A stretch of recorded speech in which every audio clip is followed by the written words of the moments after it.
Reprint. This isn't breaking headlines. This is a second look with context added for perspective. This is Reprint, edited after the headlines.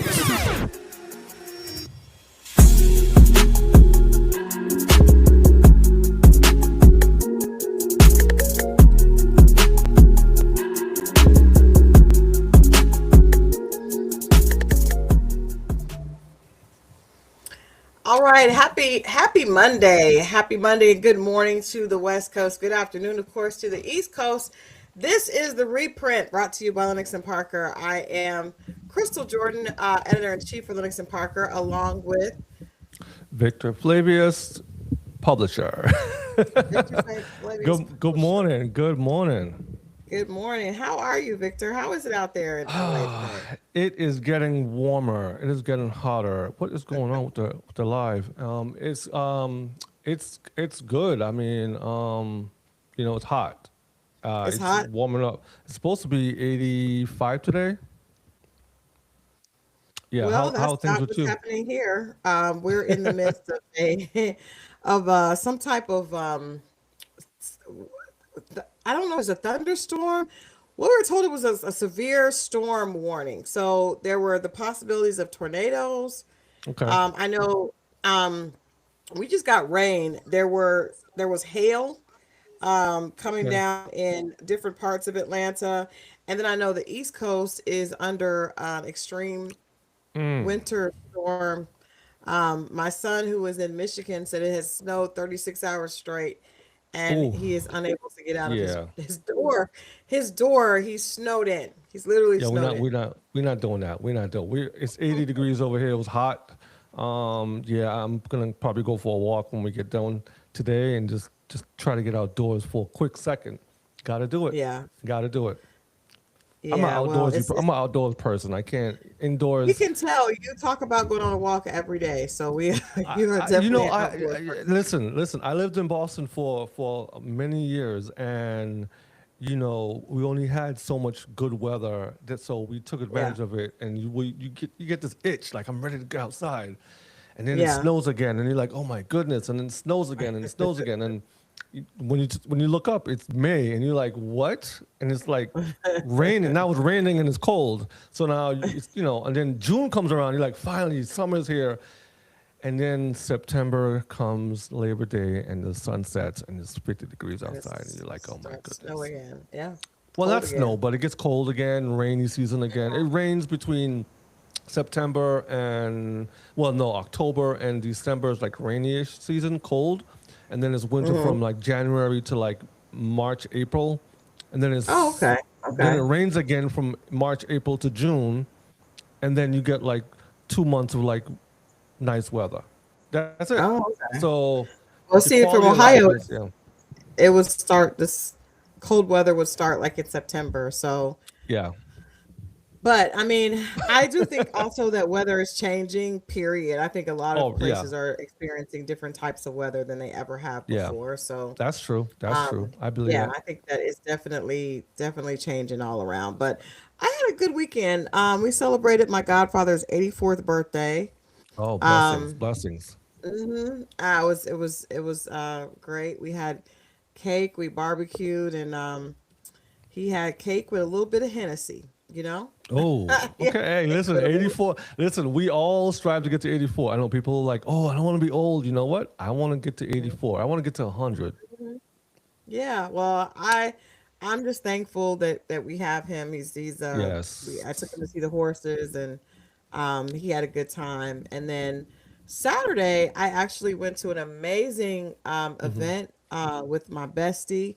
We went to Brown Sugar Babe hosted a friendship and fragrance Oh, event, sounds and it nice. was I should have brought some clips. I didn't think about that. I should have brought some clips, but it was I'm a sure really Wednesday. it was just it was a beautiful event. Yeah, it was a beautiful event, and yeah, I'll bring them Wednesday, and Yeah.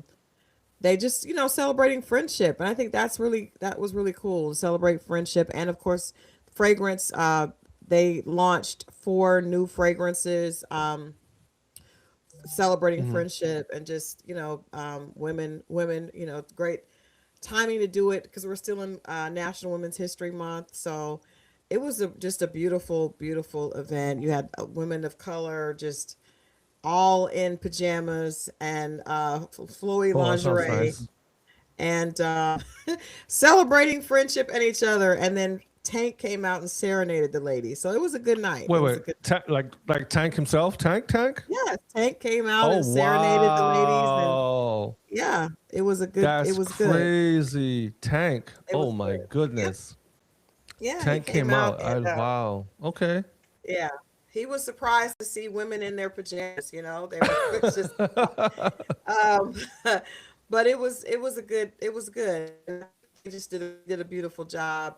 The brand we're fans of Brown Sugar Baby.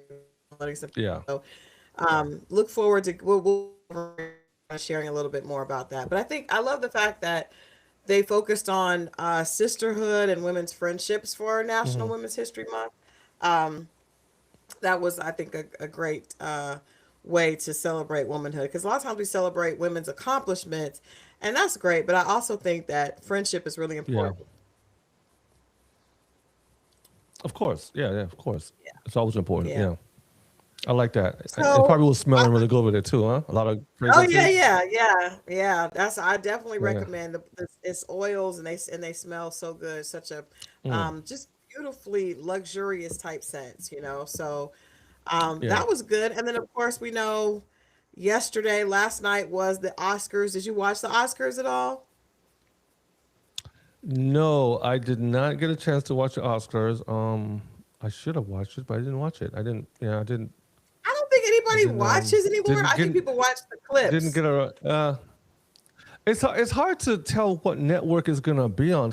They don't promote or advertise, and it's just like, to me it's difficult. Like I don't even know where to even begin. Yeah, Where I mean I would have to like know about it like before in the daytime, and then just yeah, probably like turn it on early and sit there and watch it. But when you have a lot going on, we have to prepare for the show and all this other stuff, go family, and it's like Oscars, yeah. you know. Yeah, and I think that I don't think we're the only ones dealing with that. I'm going to be honest. I did not know what network it was on. I because when growing up we knew okay, the Oscars are going to be on this channel all the time. Like There was only one, and you yeah. saw the Hmm. commercials, you paid attention to it. But now people aren't watching cable television. We're not even watching public television like that. No, we're not. We're watching streaming and we're on our phones and we're on our computers and even our televisions are set up to stream. So it's not like you get those reminders of because I remember growing up, Yeah. you would see the Oscars this Sunday, Hmm. over and over and over, probably for that month or at least for 2 weeks. So I think where people and I also think people don't want to sit through the whole show. A lot of times they just want to watch Yeah. there's the segment they're locked into. But I did see, of course, the clips, and I was so happy. I think our entire community was excited to see Michael B. Jordan win for Best Actor. Like we know that Sinners swept the Golden Globes. They have had a record-breaking year. They were nominated for more Oscars than I think any. I think there was what was the record? They got more nominations on that film. They broke a record with how many nominations they got. But for him to actually win, It's um, 12 noon on the East Coast. absolutely amazing. Oh, sorry. And I know we're probably I don't know trying why to. that did that. I'm It's sure glitching. you're trying to Okay, pull sorry up about that. that. Probably trying Yeah, to I'm pull trying to up the pull up the Michael clip B. for the Jordan. Yes, yes, one yes, second. yes. Sorry All about good. And that. hello to Pont City That was Market there in weird. Atlanta. Hello to Pont City Market there. But yeah, just I know, right? seeing the hard work that he's put in and that was I mean I felt so proud. I don't know him personally, but I appreciate his example and I felt so proud of him. Wasn't that playing? Hold on. The Oscar goes to Oh, there we are. There we go. Michael B. Jordan.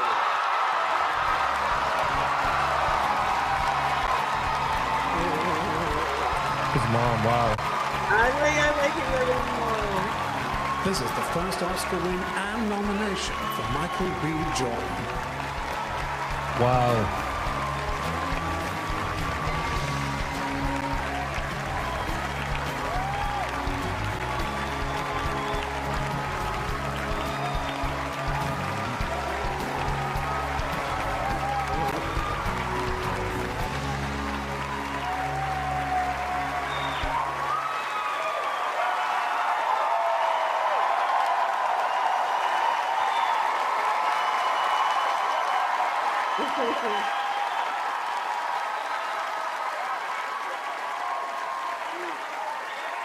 I'm gonna let it play. Man, God is good. God is good. And yeah, Mama, what's up? Y'all know how I feel about my mother and my father's here. Your pops, where you at? My dad came in from Ghana. He flew in from Ghana to be here. My brother, my sister's here. My family. I want to thank Warner Brothers. I want to thank Mike and Pam for believing in this dream, this vision of Ryan Coogler, and betting on the culture and betting on original ideas and original artistry. And you're an amazing, amazing person. I'm so honored to call you a collaborator and a friend. And you gave me the opportunity and space for me to be seen. And I love you too, bro. Love you to death. I would like to thank my incredible cast. Wumi, thank you so much for giving Smoke opportunity to be him. Haley at home, she's getting ready to have a baby right now. Thank you so much for being the other half of Stack. Miles, Delroy, Jamie, everybody, Lily, Omar, the entire cast. I thank you guys for supporting me through this.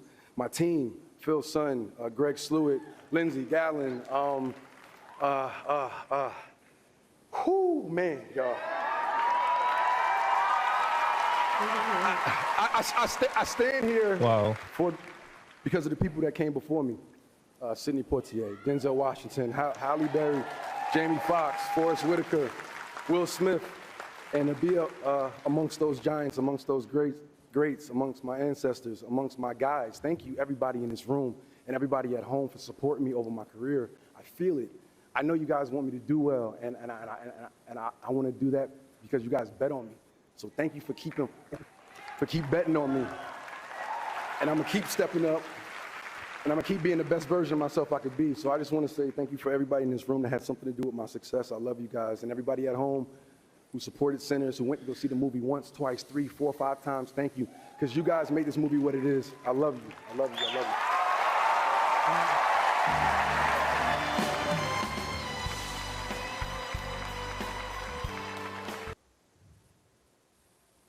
Wow, that was nice. That was nice. That was really sweet. Wow, his dad came from Ghana to see him. Wow, that was good. I did not know. Well deserved. Well deserved. I was looking at when I saw that last night. I was looking at some of like his biggest. He's had some huge movies, and he's had some unforgettable roles. And Yeah. I did not know that his dad was in Ghana. I don't know if his dad is from Ghana, but that's interesting because of him playing Killmonger. With Wakanda, that connection is it seems like it was even more authentic than we realized.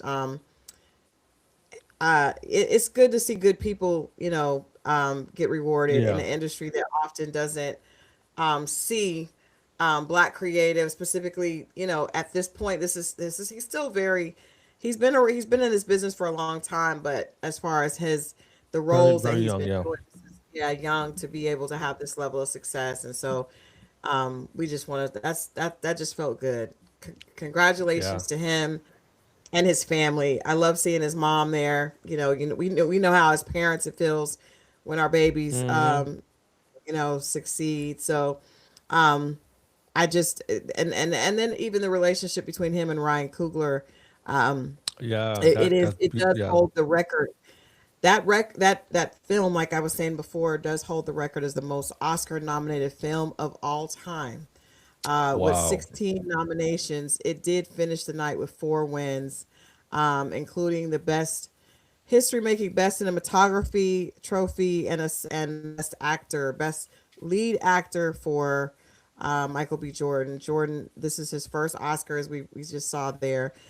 He played twin brothers Smoke and Stack in the movie, becoming the first performer in Academy history to win for playing dual roles in the same film, and only the 6th black actor to ever win Black Actor. Isn't that crazy? He topped the stars. That is, and I think it was beautiful that he named those other actors that had won Best Actor in a film, and Denzel, Will Smith, Holly Berry, Sidney Poitier, Yeah. and was it Lawrence Fishburne? Was it Will Smith. no, I said Will Smith. There's another one, Oh, the Forrest Whitaker. Forrest Whitaker. Forrest Whitaker. Yeah, Um, yeah, yeah, Forrest Whitaker. But I thought that was beautiful for him to acknowledge them, and definitely painted a picture of himself amongst those legendary names, which was great. Ryan Coogler also made history last night by becoming only the second black filmmaker maker ever to win the best original screenplay, with Jordan Peele being the first for Get Out. Isn't that amazing? Uh, And I um, saw a post, yeah, with him and Jordan Peele. also, You know, Autumn. Yeah, we have to mention Autumn, who won for first black woman and first black person to win best cinematography in the Academy nearly 100-year history. Yeah, absolutely. I mean, it was just a beautiful a beautiful night, and I think definitely for Women's History Month, as you mentioned, Autumn yeah, Durald, is it Akapau? yeah, One of the most, he became the first black person to win Best Cinematography in over 100 years. yeah.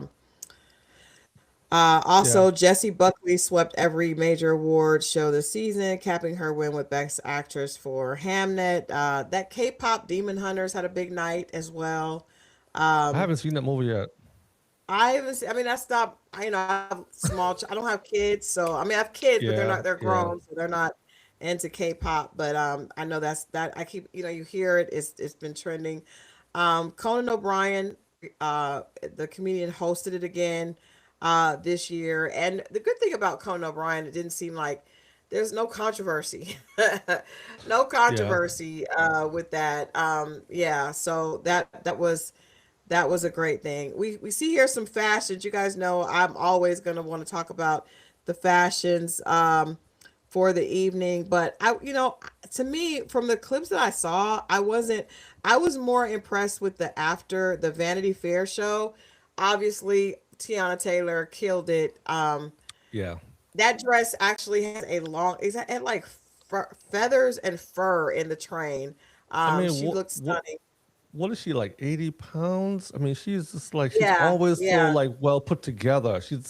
Her diet must be so clean. I know it's genetics as well too, but she's always Yeah. like, Yeah, she's I don't tiny. know. There you go. So you see Yeah, the full dress there. I thought that was beautiful. I mean, yeah. she's She's all, that's yeah, gorgeous. elegant. Yeah, Damson Idris he looks like I'm not sure if I like this or not. I wasn't yeah, sure, but it looks like he's an extra on Bridgerton, which I'm always down for. yeah, yeah. He Um, seemed like that. Yeah, yeah, it has like that gentleman's vibe. I'm not mad at that. And I know we don't have a clip of this, but I just gotta say, for anybody watching, you guys may want to go back and look at this. Like I said, I didn't see as many fashions this year that I love, but I do want to say there was some controversy about this second look here in the lavender. Hold on, because which one? The girl. hold on, I've got it in my phone here. Not the dress, but some of the commentary Hmm. about. I'm so sorry, guys. I should have had this pulled up. We got off to a rocky start this morning, but that's Chase Infinity, and Let's go back to that clip Oh, one that second. clip of One second. Go before. back. Her Yeah, right right there. there. So yes, Chase Infinity here in the lavender with the ruffles down. The second photo. Yeah. So she has like braids Mm. in that photo, and there was some controversy because one of the E News reporters there called her hair undone, and Really? if you got, those are just boho Nas braids, Yeah. and that was, she was in the film One Battle After Another, um, big year. Her name has been, it's been a lot of conversation, young actress.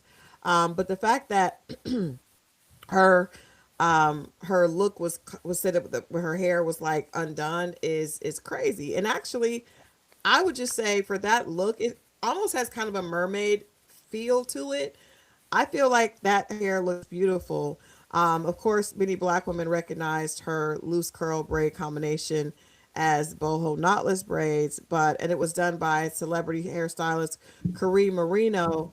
But the commentator Zana Roberts Rossi described her hair as almost like undone. Her quote was, "Let's think about this awesome, almost like undone hair with the done dress. Actually, it's mirroring the ruffles on the dress, that beautiful hair." So Why I even think why sometimes, even mention it? well, I think she was mentioning it because it looks different. It probably looks different than what she was expecting.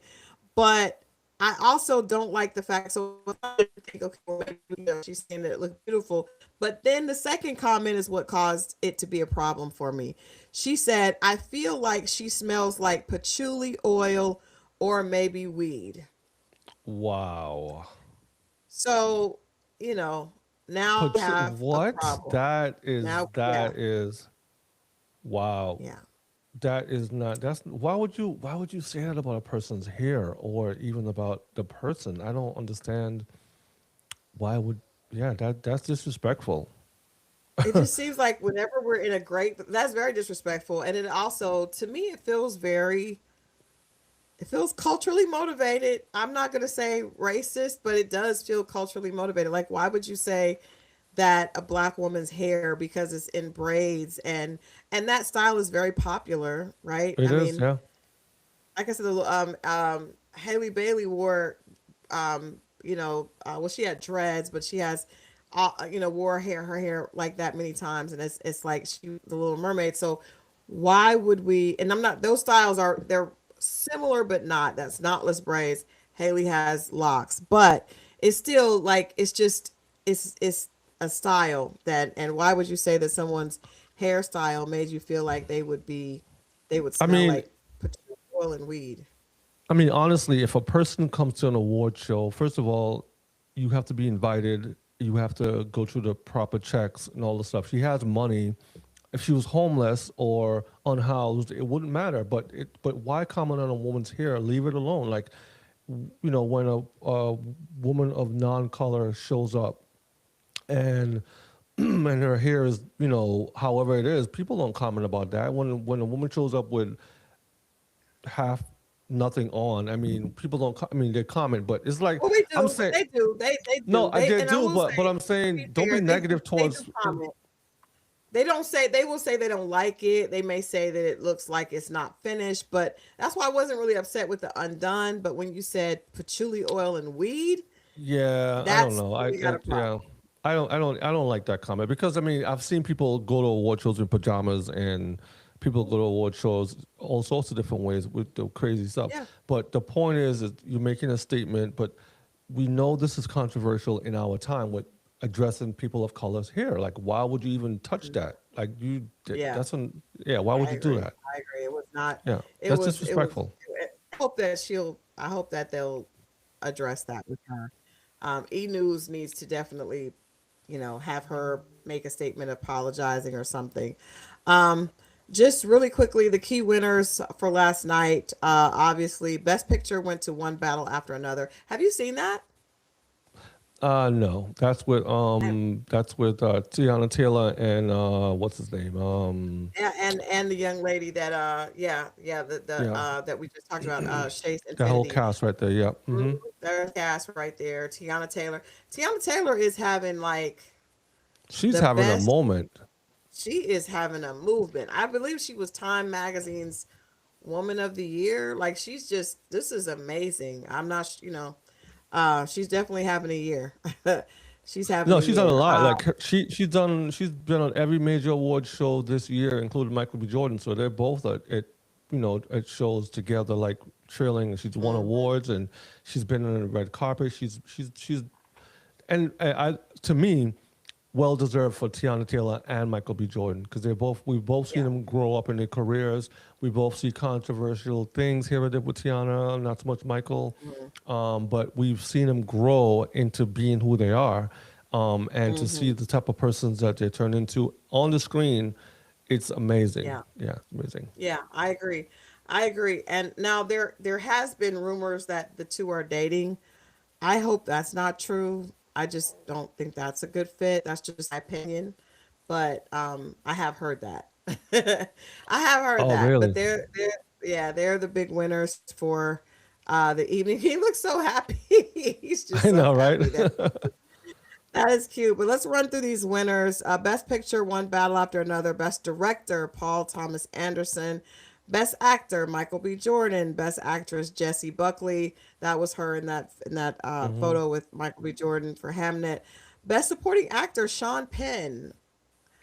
That's Wow, that. that's Yeah, kudos to wow. him having a career research. A second or third or fourth win in his career. Best Supporting Actress, Amy Madigan for Weapons. Best Cinematography, Autumn, our girl Autumn Duran, Archipov for Sinners. Best Original Screenplay was Sinners, Ryan Coogler. Best Adapted Screenplay, Paul Thomas Anderson. Best Score, again, Sinners, Ludwig Göransson. Best Original Song went to Golden by K-pop Demon Hunters. So Amazing. great night.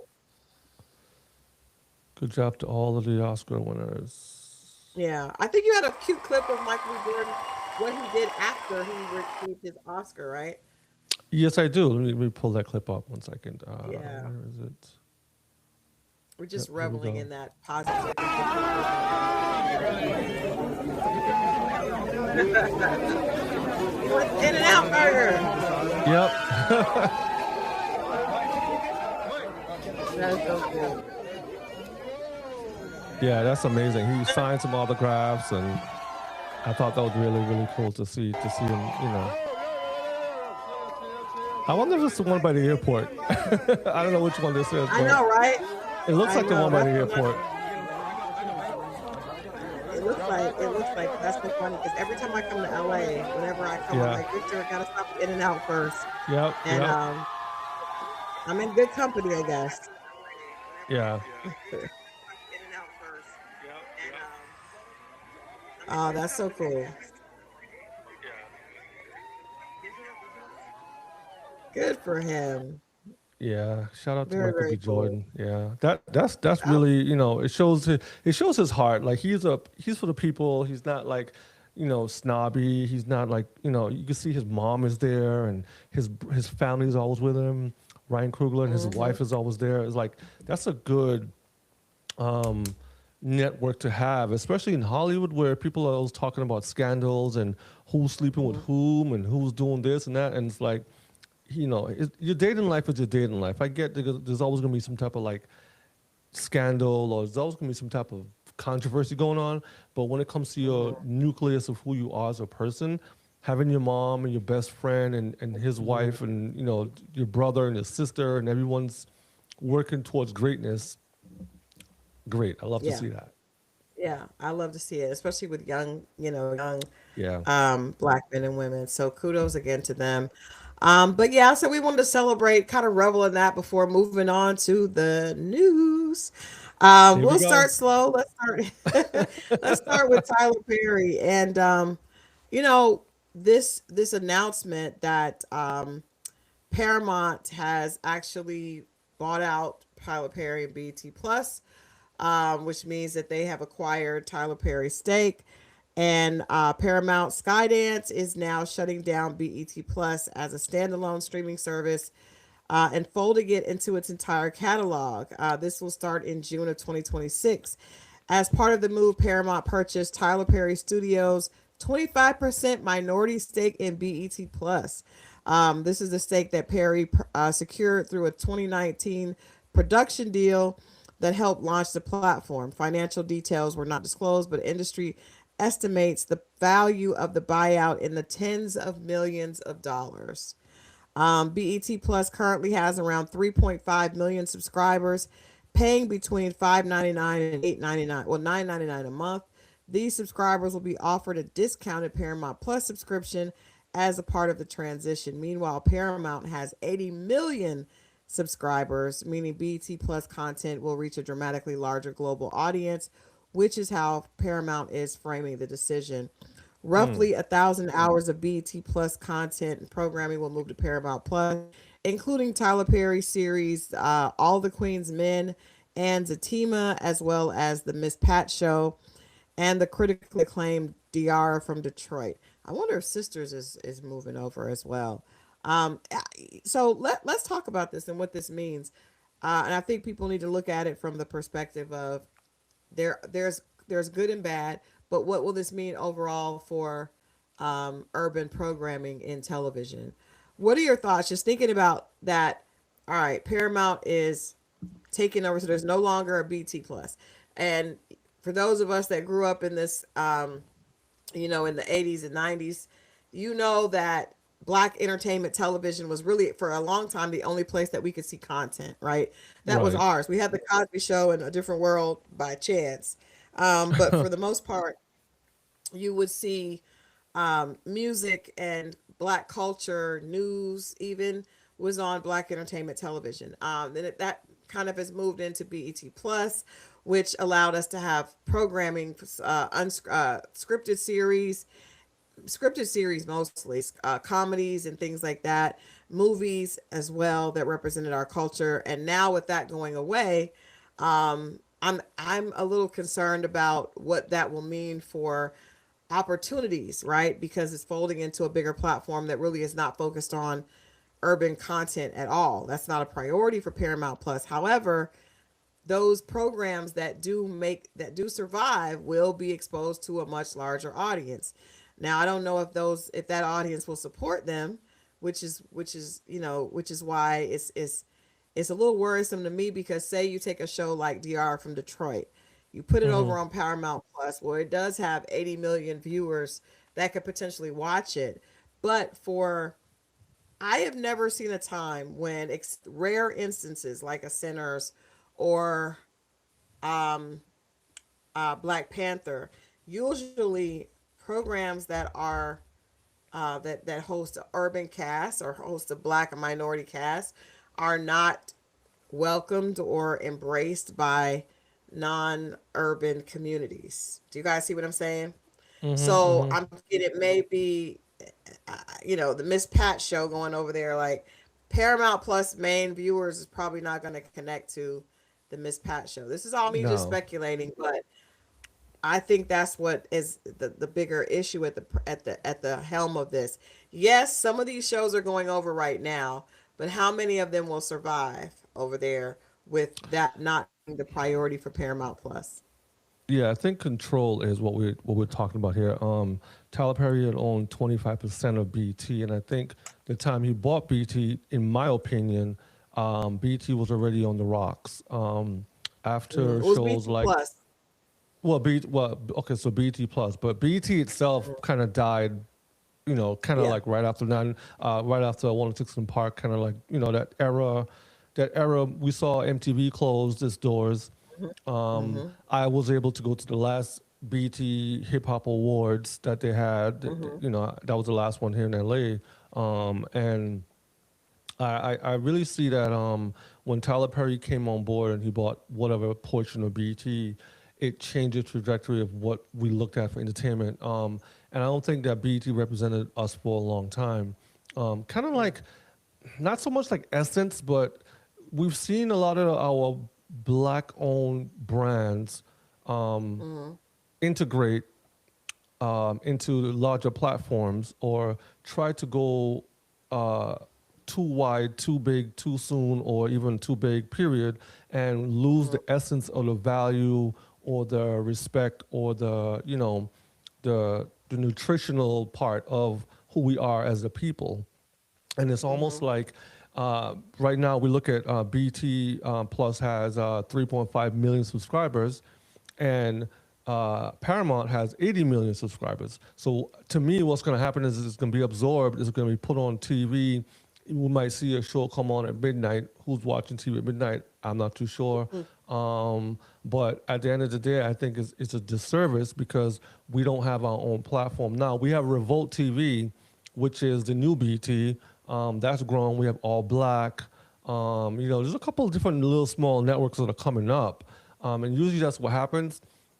when the bigger brands like Essence and BT and they get absorbed into the bigger brands, behind the scenes, we see the smaller ones come up. We see the growing brands come up. But I don't know. I think it's not good because Paramount's buying everything up, and I think BT now Paramount, I, has re- lost I soul. think, yeah, I think it's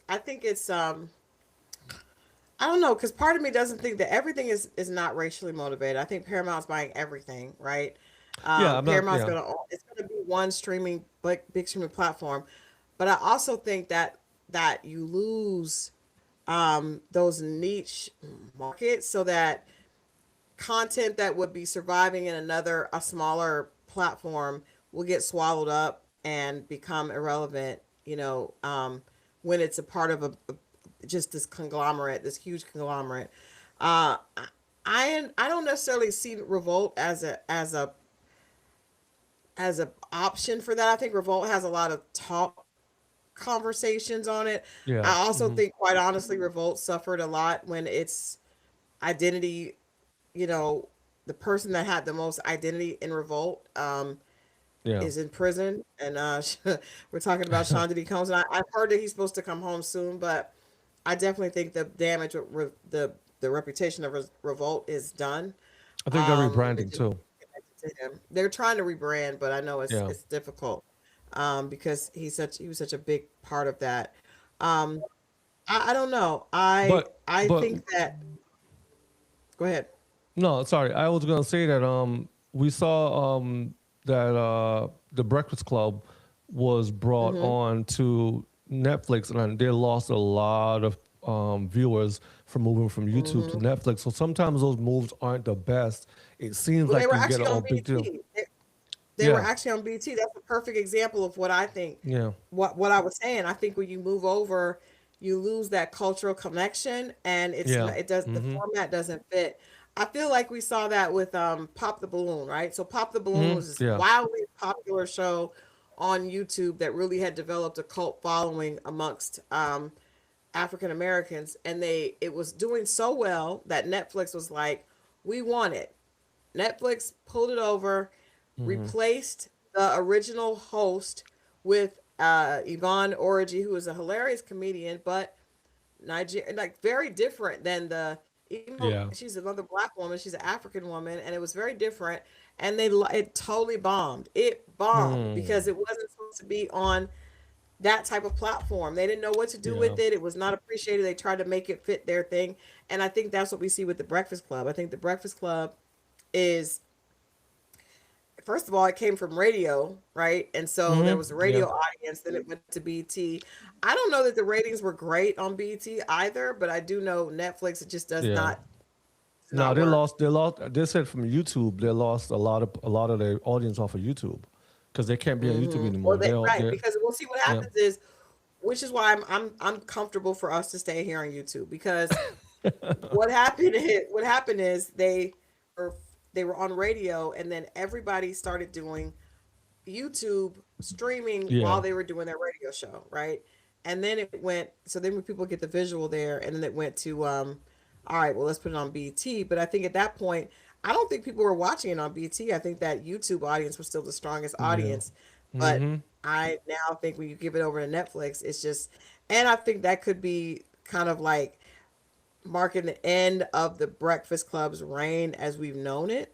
I. You Um, know. I don't I think it's don't going know. to continue like that. I don't know. I think the Breakfast Club could still be relevant. It just needs to be the time to switch over. I don't think Netflix did a well enough job with the rollout either because they seem to be onboarding shows every couple of weeks or whatever, but I don't think they did a good job with the roll. They did a great job with the announcement, but they didn't do a good job with, the like they could have done it before. The rollout wasn't good. So I think that hurt the Well, Breakfast yeah, Club. but I mean, think about it. You're not the same priority. You're not the same Yeah, true. priority Yeah, yeah, because yeah, yeah, yeah. Yeah. Netflix has so much content, and I saw that Netflix is trying to get more and more influencers and podcasts and things like Yeah, that, but they are yeah, trying to make it fit their audience, and so they're not going to prioritize it in the same way that a BT would. Just that's yeah, a part sure. of the problem with being swallowed into a bigger, a bigger platform that does not specialize in what you do. They just have its Yeah. overall general population now. And so, where do you fit in that this will be interesting. I think that streaming is still something that most television execs are trying to figure out. And so I think there's a Yeah. lot more Mm-hmm. changes coming, but I do think that everything is going to get swallowed up in just a few Paramount, Netflix, everything is going to be in one place, which is going Yeah. to make it interesting, Yeah. for Yeah. the Yeah. smaller independent, projects. A lot of independent films we're seeing on BT Plus, but also that's why net platforms like Tubi are so huge right now because they do have Yeah. a huge they have a huge fan base of urban content. So as opposed to trying to go to Paramount Plus, I would definitely try to go to Tubi, if you had a movie Well, or I mean, series. sometimes that check looks really good. So you're like, you know what? I'll take that $200 million check, and then we'll figure it out later. But I mean, but Tubi's cutting checks too, though. And if you Oh, take a okay. check for, I don't know, 200 million, but if say you take a check for $2 million to do Paramount, and you get a check for half a million to do Tubi, but on Tubi you are successful and stay, and on Yeah. Paramount you have one season and you're canceled, then you're Yeah. going to No, actually get I'm benefits to go with the smaller dollar in the long run. doing a Joe Budden deal. I'm gonna do my own thing, figure it out, build on that. He's making $20 million on his platform a year. I mean, come on. Yeah, he Because right is. now it's all about building community. That's what I want to do here with us is build our community up because that's where everything is going. I saw this a few years ago where they were talking about the reason why we haven't switched over to Web 3.0 is because Web Hmm. 2.0 is what we're doing. This is Web 2.0. We're on somebody else's platform, which is Right. YouTube. Web 3.0, we'll have our own Lenox and Parker. The Reprint will have our own platform that people come to, and we own our content, and that's where Hmm. it's going to. So, building your community in the future or right now, towards the future, is where everything is going. But you gotta, And we how gotta, will that? we gotta build it Yeah, and have enough of a caveat to where those people will follow yeah, you. Because yeah, think about being on a platform like YouTube is that people probably find us through other shows, right? That they yeah, are connected to or that they like, and then YouTube says, hey, if you like this, you may like that. Or it's yeah, on you on your own platform. It's just like it's like having a brick and mortar, by itself. People got like I would much rather be a part of a plaza because yeah. hey, Mm-hmm. traffic. You know what I mean? Foot traffic. YouTube Yep. gives you foot traffic, but if you're on your own platform, you got to have some dedicated. You got to be like at the Mm-hmm. level of like a Yeah. Tasha K, who I want to make sure that we know that we're gonna have we are dropping an exclusive conversation that I did with Tasha K on tomorrow on the platform and here on YouTube and on Linux and Parker. So trust me, you guys definitely want to check that out. Yeah. We dropped a few clips, but I did talk to Tasha about her controversy with Cardi B. She was very candid about that, just about, if she has any regrets. We talked about just, her experience and blowing up, on as a blogger and, with gossip being the thing that she's selling and how she feels about that. So I think it's a really Mm. powerful interview. We'll definitely talk about it a little bit more on Wednesday. Right now, I want to move to Pastor Jamal Bryant. Huge confusion at the end of last week and even over the weekend with Pastor Jamal Bryant apologizing for confusion surrounding his Target fast. Pastor Mm. Mm. Jamal Mm. Bryant is walking it back, and this time he's doing it publicly, humbly, and with credit, where it is long overdue. Just days after his announcement about ending the Target fast sent shockwaves through the boycott community, Bryant returned to his podcast to apologize, clarify, and step aside. So I, actually did a piece with Dennis Byron on Hip Hop Inquirer about this weekend. Okay. Interesting, very very interesting because I thought that there was a Target boycott, right? Target boycott. I thought everybody was in I know. Me too. in compliance with it. I thought the Mm-hmm. black Mm-hmm. community was all on board. Jamal Bryant did seem to be the leader of that, just because he does have probably the biggest audience, and also he is very media savvy. He's very media savvy. Very. He was doing People magazine interview. It was an opportunity. He definitely hit the ground running. So late last week, Pastor Reverend Dr. Jamal Bryant came out and said that it was over, that he was that Target had done 97% of what they promised the public, right? What they promised our community. And so he was calling it off. Well, organizers of Nakima, and I have to pull up her last name, Nakima Levy Armstrong, who is the lead, actually the civil rights attorney there in Minnesota, where Target is headquartered. That gave me clarity as to why Target was the focal point, because I was like, why is Target the focal point as opposed to Walmart or Amazon? Because Yeah. those companies also have equally egregious practices when it comes to Yep. quitting their DEI programs.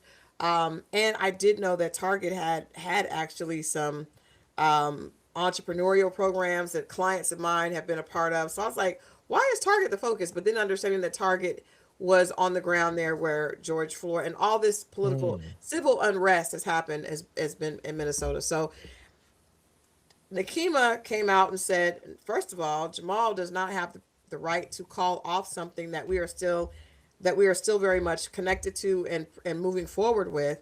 And Jamal called it a Target fast. I'd never heard that terminology until now. They're trying to separate the fast from the boycott. Fast is a religious term.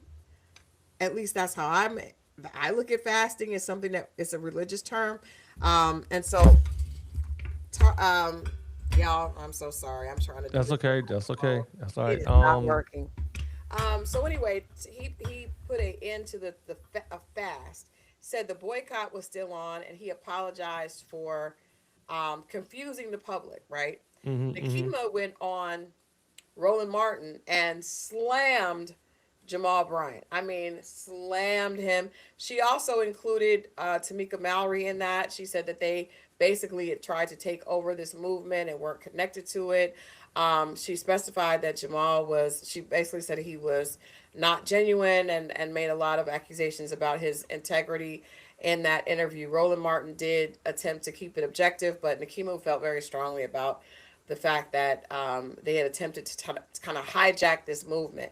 Now, my problem in this, so Jamal says the fast is over, but the boycott is still on, and he tried to go backtrack and say Black women were at the root of it and everything. But we all remember that really last year when this started, Jamal was the face of it, right?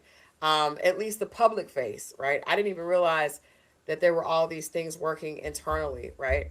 So Tamika tries to stay good on both sides, and so she says the boycott is not over. They have not reached a agreement with Target that would suffice, and that but she also acknowledged that Jamal's and a lot of the pastors that he was in connection with had ended the fast. Now, the problem comes, ladies and gentlemen, where Jamal went on his podcast and gave a lot of statistics and praised Target for responding in with their money and with their dollars and committing to the community. He named that they had given some money to his alma mater, and that they had given over $10 million to HBCUs.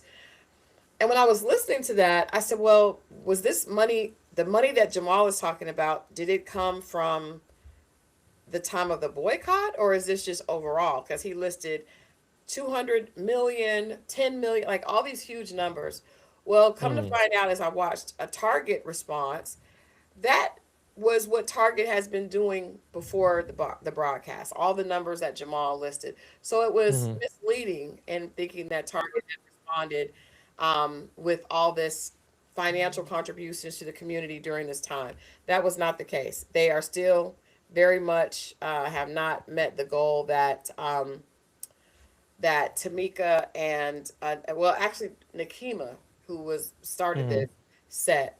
And so I just this is unfortunate to me because of this. Uh, I mhm. think it's unfortunate because this tells other organizations that our community is not on the same page and they need not worry.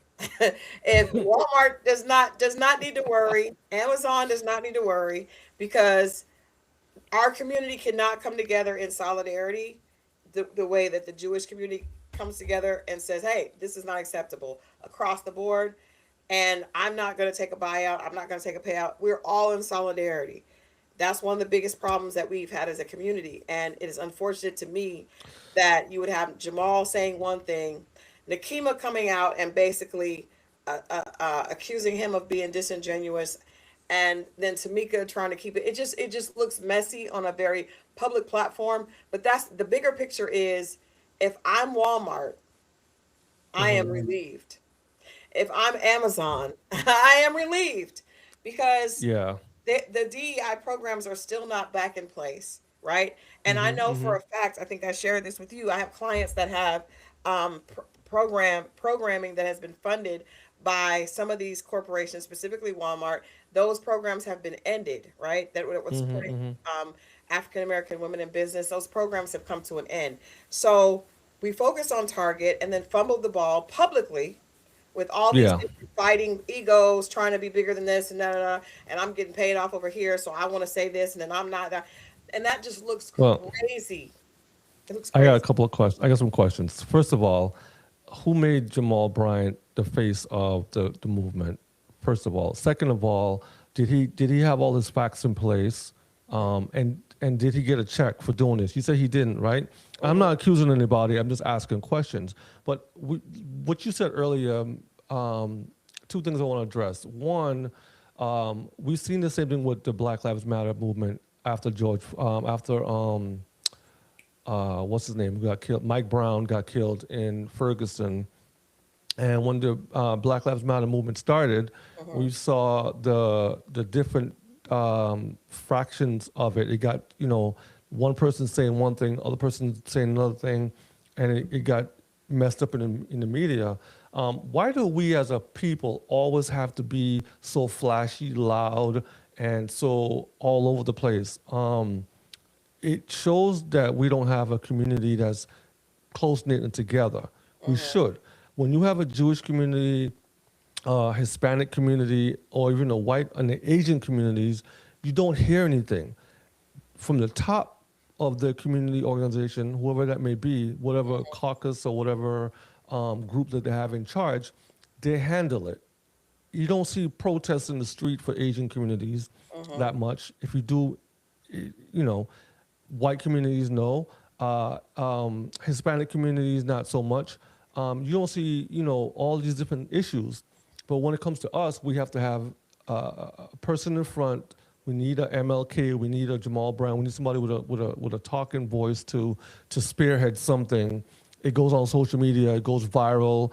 Merch is sold. Stuff is sold. It becomes more of a like the term woke becomes more of a cliche cultural talking point. And at the end of everything, there's been a year, nothing really gets done because information is not sent out properly. People are not together. He's calling it a fast. One person's calling it a boycott.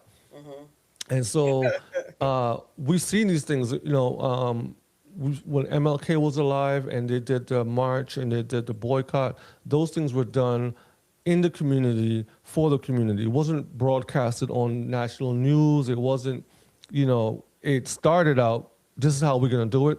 We're going to have a town meeting with our leaders and we're going to pass it from church to church, small knit. Of course, social media wasn't around then, but they stood united. I haven't seen Jamal Bryant with none of the other people that we mentioned earlier. None of the young ladies, Nina Turner, Tamika Mallory, Dr. Levy Armstrong. We haven't seen him with those ladies. So I don't see how it's even a thing where he is a voice. If it was something that was real, seriously, it would have been a meeting It would have been, this is what we're gonna do. We stand in. You know how Trump gets on TV and he has all of the corporations, Target, Walmart, everybody behind him, and he's having a press conference. It would have been one of those deals. No, we saw Jamal Bryant get on his platform because he gets on his platform at church, and he does scholarships and he talks and he goes on podcasts and boom, boom, boom. He does his media spin, his media run, and this is what we get. And so now it makes us look bad because now, you know, these corporations don't care about us as much as we think they do. Yeah. We don't make up the bulk of their products. You know what I'm saying? And we need them more than they need us. Now, I don't want to make this a black or white or cultural thing, but what we're talking about and we're addressing, they've made it that. And so now it puts a target on our back, no pun intended, and our community, we don't recover from this because, like you said, Walmart could be like, you know what, you guys boycott all you want. We do it with all the fashion brands, and before you know it, oh, let's boycott Gucci, let's boycott this person, and as soon as they say 2 good words about us, we're back wearing Gucci again. We're back wearing this again. You know, like They don't even have to say anything good about us. We just won't make that. They don't even have to say that. We were just, there's not solidarity within the There isn't. community. And then if Yeah. they also are aware that if I can pull this person out and do something for them, then they'll turn Yeah. on the rest of their community. And I think this is just an example of that. This is unfortunate. But like I said, the biggest thing is you guys are fighting. Nakima is on Roland Martin dogging out Jamal. Jamal is, pandering to try to backpedal, and it just basically shows that this is not. And I guess there was some amount of success with the boycott because there were a lot of people that did not go to Target and definitely were trying to support. Yeah. But when you have something like this and there's so much communication, now some people are saying it's over, some people are saying it's not. Leaders speaking out, making a whole press conference saying it's over, go back to Target, and then somebody else is like, no, it's not. This is a crisis for the You black know, community. Like, this is ridiculous. you know what I know it wasn't something that was sustainable when he came out and said that the head of Target stepped down, and that wasn't true. The person got moved from a CEO position into a board of directors position. So you leave being the president of Target and you move to being the chairman of Target. You have that's a step up, if you ask me. You didn't step down, you step up. So now you're at the top making the real choices and decisions. And you make us feel like, oh, he stepped down and oh, we got him to step. No, you didn't do anything. You know, you didn't hurt Target the way we thought we were going to hurt Target. And so because of those reasons, because we're not even a strong enough community, people went back to Target. I mean, I went back to Target. I stopped for a minute because I wanted to be, respectful and try to do this thing, whatever. And then I saw what was going on. I'm like, this doesn't make any sense. In today's economy, it's hard because how are we not supporting Target, but then we buy Amazon Right. and we're buying Walmart products. You know what I'm saying? And it's in today's economy, it's hard to not, use these companies because this is what we've not get used to, but this is how how it works. It's like right now I have Cox on my internet. If I don't want Cox, if I want to boycott Cox, guess what? I have no internet. I don't have an option. You know what I'm saying? Unless we go back to farming or bartering or black-owned businesses, which we hardly support. Right. We don't support our own brands. And we should be supporting our own brands more. So, we just got to do better as a people. That's what we have to do. That was very discouraging. That was Yeah. very discouraging. I don't. This weekend was really, that's like I said, was very discouraging. I got on. Dennis asked me to come on Hip Hop Inquirer that morning on Saturday morning, and seeing that interview with, and I'm not saying that I definitely understand the feelings, but what has happened is it feels like a lot of egos got involved as opposed to the focus on the community, and so that is a Yeah. problem, and that is why, as we move on to the most concerning issues of the news today, this is a time that we need to be on the same page. It's really sad that we're not. Speaking about the most concerning issue is this war with President Trump. The Iran war has entered its 18th day and is no longer just a military conflict. This has become a global economic emergency. The Strait of Hormuz, the narrow waterway through which roughly 20% of the world's oil passes, has been effectively closed since the war began. And now President Trump is going country to country asking for help while the world watches smoke rise over Tehran and Dubai's airport shuts down. Trump has urged China and U.S. allies to help address disruptions at the Strait of Hormuz, saying the U.S. has received some positive response after reaching out, but no country has yet committed to sending warships to the waterway. Trump warned NATO faces a very bad future if allies fail to assist, saying it is only appropriate that nations who benefit from the strait help protect it. This is Crazy. also this is also a problem.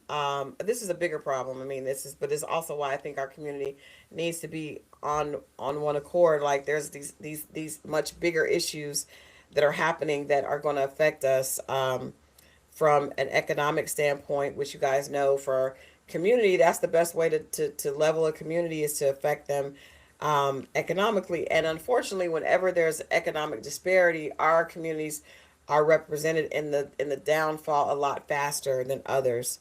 Yeah. So the oil prices have climbed, reached the highest level since July 2022, with Brent crude topping 106 a barrel. Meanwhile, a senior Iranian official told CNN that Tehran is considering allowing some vessels through the strait, but only if oil transactions are settled in China. Um, if oil goes to $200 a barrel, which is what has been projected by some sites, that is going to affect us in a horrible way. Um, Oil is Of course. gas and oil is not just for us getting back and forth to work, but we're talking about travel. We're talking about Mm-hmm. um, consumer goods on these trucks, and a lot of these. My husband is a truck driver. A lot of these trucking companies are suffering because they can't afford. The diesel is too expensive. They can't afford to make these trips. Not even talking about the fact that the tariffs placed on a lot of things stopped a lot of that anyway. So if you go to your local Yeah. grocery store, you'll see there's a lot less merchandise than there was before. But this is a problem, and I also think that we are being told that we're just not being told the truth about the numbers and the severity of this war. And Trump saying that the war is over when he says it's over is extremely problematic for a number of reasons. Yeah, it's not looking good at all. He's trying to get other nations involved, like China, to come and help him. I guess say that we need to open up that strait. But you started you start you started something, and now you want people to join. And nations are not trying to do that because people don't want to go to war. Because once you go to war, that people die, and people don't want their sons to die, especially after World War II. Yes, Tammy, war ain't cheap. That's how they make their money. That's how they make their money is by selling their stuff to war, and so selling equipment to these different countries. And so once these countries get involved in this, Russia and China get involved in this because some of their oil is sold to China. 30% of the oil goes to China from Iran. Once these nations get involved, then we have World War III, and then it doesn't end today, tomorrow. You can't go in and flash bang and then, we wouldn't. No, you can't do that. And America is not, unfortunately, not in a position for troops on the ground. We can't. We can't do it. We don't have the capability to go on the ground. And nobody wants to go to war. No person that I know of, nobody that I know of wants to go to war, or even put their kids or their loved ones, at in harm's way. And it's just not a good look. And so with the oil situation now, gas is really high right now. Right now, I heard on one other platform that gas was at $4 and some change in Atlanta. Yeah. Yeah, but we still can't get with LA. I mean, we're still not. No, I mean, but LA, but you have to look at this. I always tell people look at the ratio, right? So right now, if I'm paying 550, 589 for gas here in LA or in California, and you're paying for something there, but I make more money here than you are. Cost of living, it kind of is basically is the same thing. Because if you're making $10 there and I'm making $20 here, but you're paying $1,500 for rent and I'm paying $3,000 for rent, I'm saying it's kind of the same ratio as far as the price of gas. So it's high across the board everywhere you go. It is. You know, and it's only going to go up because, like you said, we're not talking about gas in our cars. We're talking about fuel to take the trucks to drive the food around, to heat for heating. Right now, we see in the Northeast they're going to go through another blizzard again. You know, air conditioning when it starts to get hot this summer, price of the oil is going to keep going up, and it's not going to come back down. It's not going to go back down to $3 anymore. It's going to stay where it's at. Because why would a company bring it back down? You know, so it just depends. But I really feel like it's going to get to, you know, $150 a barrel or whatever, you know. So we just got to buckle up and, you know, do what we can. So we can. Less driving. Oh, and also airfare prices going up too. The travel airfare prices are going to go up too. I did see that. I did see that. I did see that, and I've seen that with the travel that we've done. Recently. But so that's an issue. I mean, I think this is we're just in a very strange area. Speaking of travel, travelers across the the United States are facing longer airport security lines and travel delays as hundreds of Transportation Security Administration workers quit during an ongoing partial government shutdown. The funding lapse for the Department of Homeland Security has left many TSA agents working without pay for weeks. Officials say more than 300 TSA agents have already resigned, and unscheduled absences among remaining workers have increased as employees struggle financially after missing paychecks. The idea that you would expect people to come to work without being paid, I'm not surprised that this is happening. This has happened last year. This is happening. This has happened again. Like, there's only so many times people are going to work without pay. Even if you give them a bonus, you know what that does. If you guys know, if you don't get your paycheck, it puts you behind in your bills. And then by the time you get a check, now you're so far behind. Now things have gone up. Your interest rate. I mean, you know, God forbid your credit has been affected. Like it is more to this than just showing up without pay. It affects people in numerous ways. And how are you going to get back and forth to work if you're not getting paid anyway? Like the transportation cost of you just paying to drive yourself back and forth to work, get lunch and all that is ridiculous. And so I'm not surprised that hundreds of TSA agents have quit. 300 agents have resigned. Some of them just... That's crazy. And wow. This is causing, which of course puts a stress on the ones that are still there by them being overworked, and then travelers are upset because the lines are longer and it's just more confusion. When we flew in a couple of weeks ago to Miami, TSA was not even an option. Like you could not do TSA pre-check. And you know, for us going to Miami, that wasn't a big deal, but if you're flying internationally, or if you're flying if you're going someplace like LA from Atlanta, that is an issue. Like that's an issue. Yeah, that's an issue. I mean, but the bigger issue to me is why would you? I mean, I know it's security, you know, but you lumped it in with the DHS funding, so this is all lumped into that. But you have ICE on the ground. You know, you have ICE on the ground that you have a budget for, where they're making millions of dollars for them, assigned to them.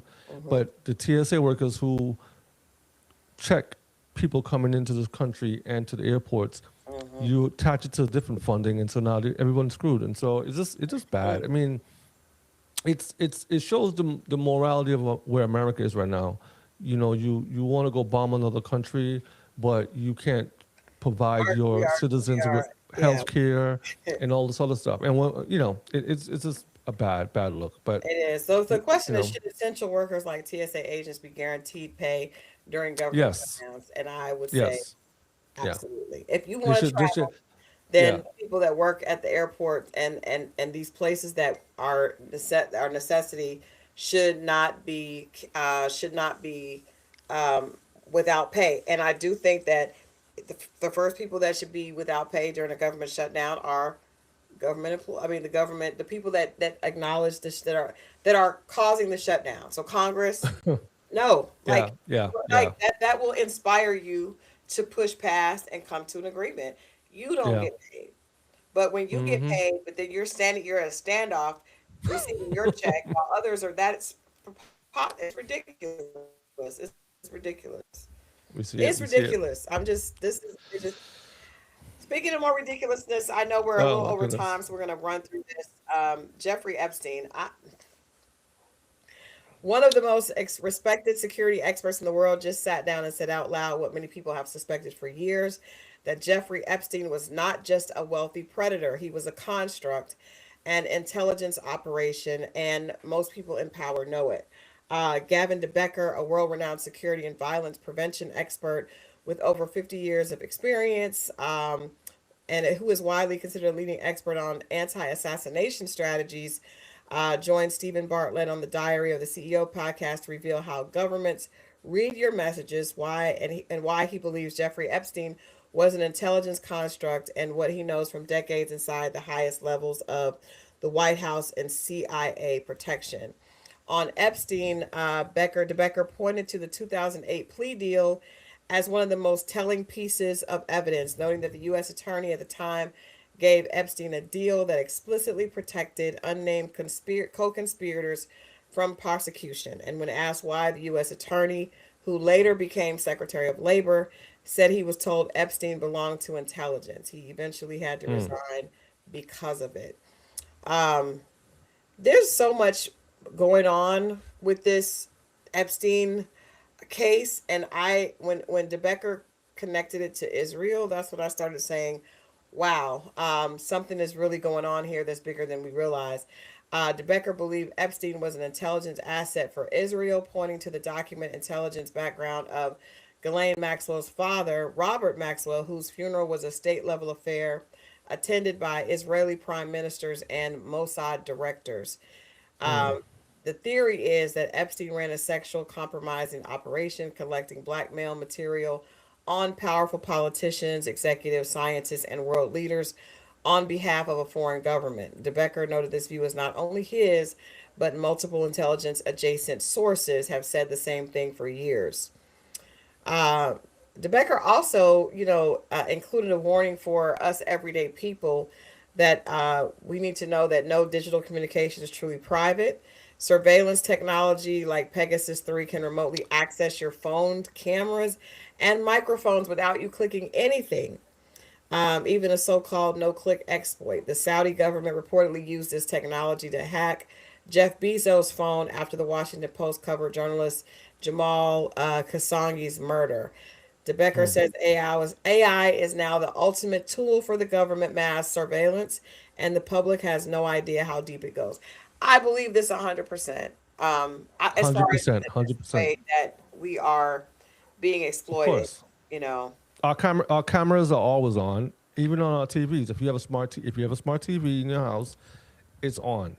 If it's plugged in, it's on. When you have your phone, your smartphone, it's always listening to you. It's always on. And now we have most homes, people have Alexa in it and Siri. And when you walk in someone's home and they go Alexa or Siri or Alexa, and Alexa, you train the AI. You train the AI by asking questions, by telling it what to do.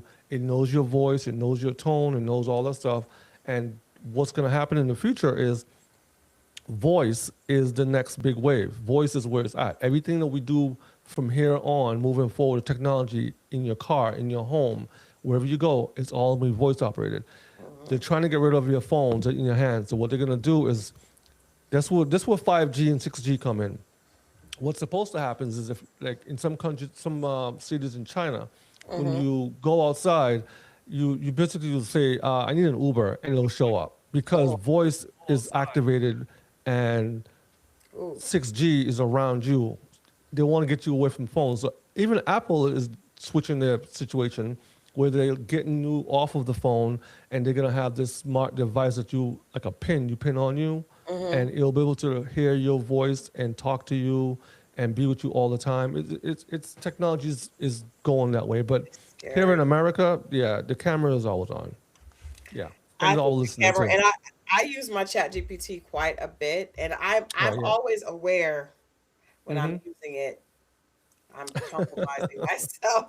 But I mean, what are you gonna do? I'm already compromised. I'm already compromised. Yeah, I don't yeah, know. it's crazy. It is, but it is something to know. It is definitely something to know because it's funny because my mom is a person that's like she doesn't want to be on, she doesn't want to be on online. She doesn't want to be on any of that. We think that's funny, and it's like, oh, that person's paranoid, but really Yeah. they're probably right. They're probably right. Well, but a lot of the things that we talk about now is not for us. It's for our kids and our grandkids. Like if you have kids that's 20 something years old, it's not even for them. It's about the kids that are coming up at like 9 and 8 years old.